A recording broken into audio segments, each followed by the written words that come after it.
Hello everyone, welcome to my YouTube channel. आज मैं आपको बताऊंगी गेट एग्ज़ाम होता क्या है और गेट एग्ज़ाम में क्वेश्चंस किस तरीके से आते हैं। GATE exam, first of all GATE का फुल फॉर्म क्या होता है? Graduate aptitude test in engineering. Okay, this is a graduate aptitude test in engineering. Graduate aptitude test in engineering. Okay,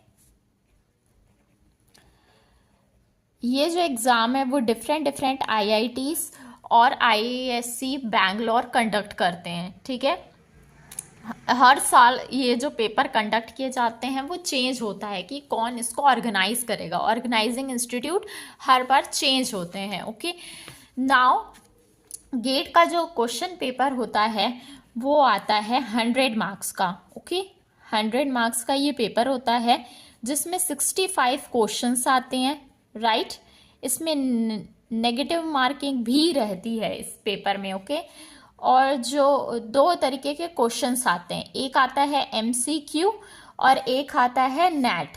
MCQ यानी मल्टीपल चॉइस क्वेश्चन, नेट यानी numerical answer type.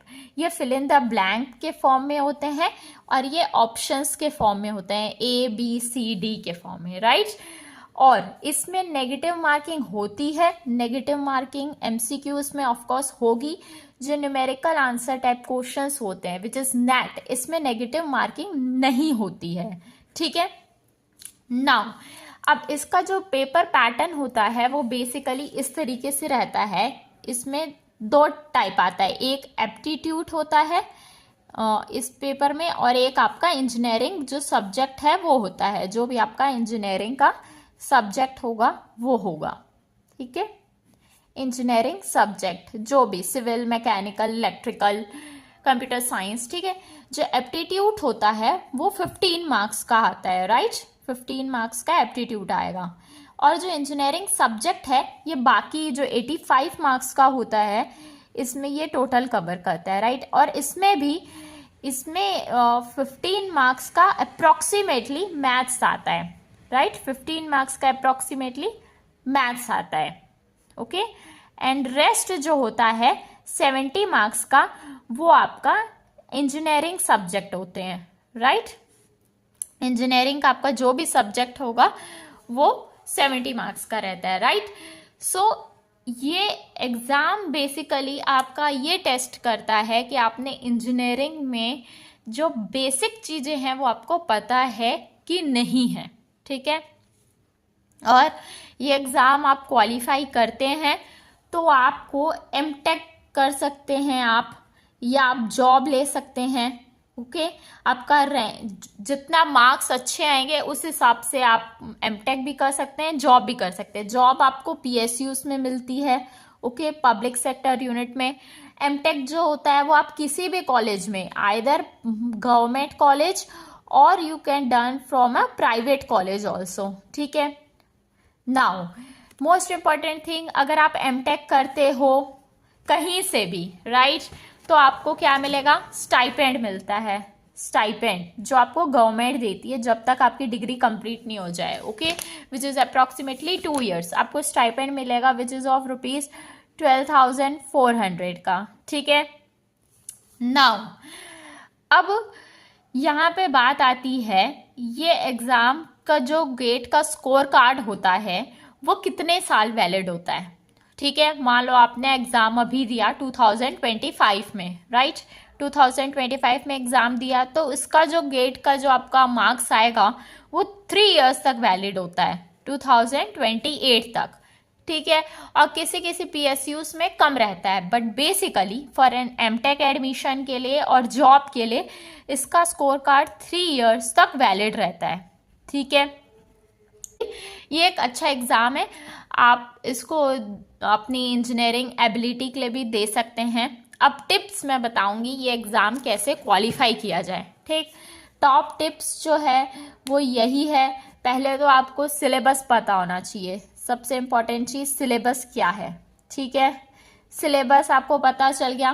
फिर इसमें जो scoring subject है maths और aptitude, maths को आप अच्छे से कर लीजिए, एप्टीट्यूड अच्छे से कर लीजिए तो बेस मेन पोर्शन कवर हो जाता है। ठीक है, मैथ्स कितना 15 मार्क्स का, अप्रॉक्स एप्टीट्यूड 15 मार्क्स का, ठीक है, लेकिन पूरे में पूरा हमको पता है नहीं मिलता है, ठीक। और आप इंजीनियरिंग के जो भी सब्जेक्ट्स हैं उसको आप बेसिक चीज़ अगर आप पढ़ लेते हैं तो ये एग्ज़ाम क्वालिफाई किया जा सकता है, ठीक है। नाउ मैथ्स जो होता है और एप्टीट्यूड जो है वो स्कोरिंग टॉपिक है। इंजीनियरिंग में आपको क्या रहेगा, रिवीजन इंपॉर्टेंट है, आपको रिवीजन करना रहता है, फॉर्मूलेस याद होने चाहिए, ठीक है, फॉर्मूलेस याद होने चाहिए, राइट।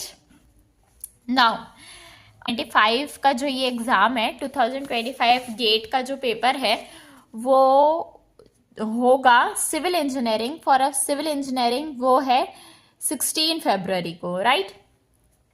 और दूसरे भी ब्रांच की भी आप डेट देख सकते हैं। बेसिकली एग्ज़ाम फरवरी में ही कंडक्ट होता है, जनरली एग्ज़ाम फरवरी में ही होता है, ठीक है। ओके, नाउ ये 2 शिफ्ट में एग्ज़ाम होता है, गेट एग्ज़ाम 2 शिफ्ट में होता है, एक मॉर्निंग और एक नून में। जैसे एक होता है 9:30 होगा एक पेपर, है, ठीक है, एक 9:30 होगा, एक 12:30 होगा, ओके। 3 आवर्स का ये पेपर होता है, 3 आवर्स का पेपर होगा, राइट। 2 शिफ्ट में पेपर होगा। जैसे मान लो, जैसे शिफ्ट आपकी कोई भी शिफ्ट आपको जो भी आपके एडमिट कार्ड में आएगी वो आपको अलॉट होती है, ठीक है। जो क्वेश्चंस होते हैं वो टाइप सेम होता है क्वेश्चन का, लेकिन क्वेश्चन सब अलग अलग ही पूछे जाते हैं। कोई भी क्वेश्चन मैच नहीं होता है, लगभग 1-2 क्वेश्चंस मैच आपके हो सकते हैं, ठीक है। और ये एक कंप्यूटर बेस्ड एग्जाम है, okay, CBT computer based exam है, कंप्यूटर बेस्ड एग्जाम है, ठीक है, कंप्यूटर बेस्ड एग्जाम है। गेट एग्ज़ाम फॉर्म कैसे फिल करते हैं, फॉर्म आपने फिल कर चुके होंगे 2025 के लिए, ठीक। फॉर्म फिल करने के लिए आपको बेसिक चीज़ें लगती है, आधार कार्ड, फोटो एंड सिग्नेचर, ठीक है, वो आपको अपलोड करनी रहती है। और वहाँ पे आप फीस पे करके रजिस्ट्रेशन करा सकते हैं, ठीक है। और जो रजिस्ट्रेशन फ़ीस होती है बेसिकली 900 to 1800, ओके। और इसका result of GATE exam come generally March में आ ही जाता है, okay. 18 March, 15 March, up to 15 to 20 March तक रिजल्ट आ जाता है, okay. Eligibility of giving the GATE exam is you should have a graduate degree in engineering or technology, or you should be in the final year of your college. And the number of attempt you can give the GATE exam is, there is no restriction for the number of attempts, you can give any number of time. Thank you.